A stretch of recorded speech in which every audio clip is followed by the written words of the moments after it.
Not the outcome that we had expected from Gervonta Tank Davis. We all thought Tank was going to win this fight relatively easily. No disrespect to Lamont Roach, but honestly, I counted him out in this fight. I said that, he had a chance, but I didn't think he had the power to hurt Tank, which turned out to not be true. Lamont Roach proved me wrong in a lot of different ways, a multitude of different ways. He showed me that he's really good in the pocket. I talked about how I thought Tank was the more explosive fighter and that Tank had better timing. Maybe Tank was the more explosive fighter still in that fight, but Lamont Roach's timing in the pocket was so superior to Tank Davis. At least on that night, Tank was just very flat, and it just wasn't the same Tank that I'm used to seeing, honestly. I believe what he said. He didn't step on the gas as he should have. Obviously, we saw more moments where Lamont Roach was landing clean shots that was getting the respect of Tank as opposed to Tank getting the respect of Lamont. I think Lamont still fought a very good fight. I thought that the broadcast team, if you guys were watching that on PBC Prime, you guys heard the broadcast team. They kept saying throughout the fight, Lamont can't stand in the pocket like that, can't stand in front. But at the same time, I understand, he was getting hit with shots, but he was also getting his own in. I feel like a lot of the broadcast team didn't really talk about what Lamont was doing well. Honestly, I thought Lamont won the fight, and that's from someone who picked Tank to stop Lamont Roach. I thought Tank was going to have a relatively easy time because I looked at, all of Tank's past opponents. They were bigger, stronger, and, they had power and whatnot. So I looked at that and I said, yeah, he has the experience, but at the same time, he's coming up in weight. But also, I did say before this fight that this is one of the first fighters that isn't going to have to deal with being weight drained, and I think that had something to do with his ability to take Tank's best shots and not be so bothered by them, as opposed to Ryan Garcia, Mario Barrios, Rolly Romero, these guys who, yeah, they're bigger, but also they were dehydrated. They were more weight drained against Tank, and that was kind of what I was afraid of for Gervonta Davis. And it wasn't, I think that, he's had all easy fights. All of his opponents have been easy, and this was the first time that someone was really experienced and whatnot, because that's just not the case.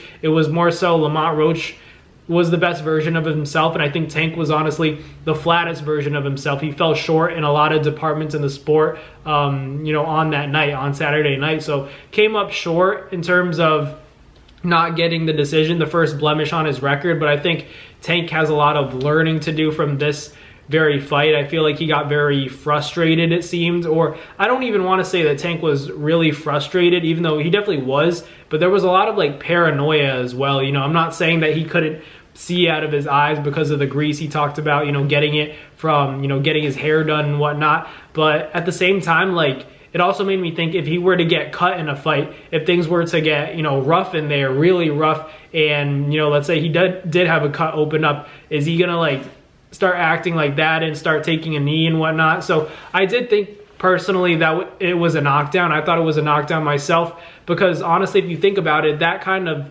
moment can change the course of a fight. It can change the momentum and shift that momentum of the fight into his favor, and I just don't think that's a fair thing to do, honestly. And I picked Tank to win the fight. I just didn't think that he beat Lamont Roach that fight. I gave the slight edge to Lamont, but Tank still had his moments. I'm not saying that he didn't, but I got to give credit to Lamont. He did his thing for sure, but it just wasn't the outcome I had expected at all. I knew it was going to be competitive early on, but I thought Tank would be able to pick it up. And like he said, he felt like he wasn't able to do that. I just saw a lot of, things from Lamont Roach. He had a great night at the office, honestly. He was locked in.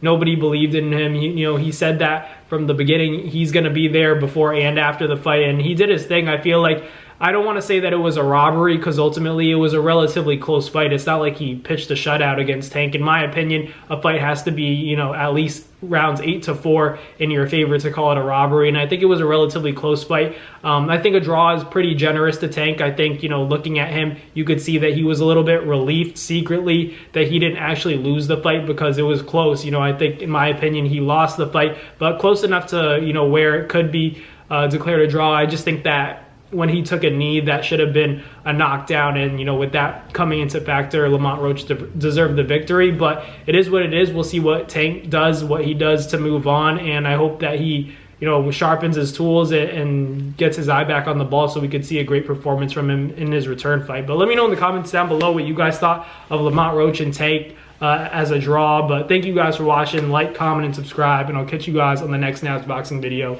Peace.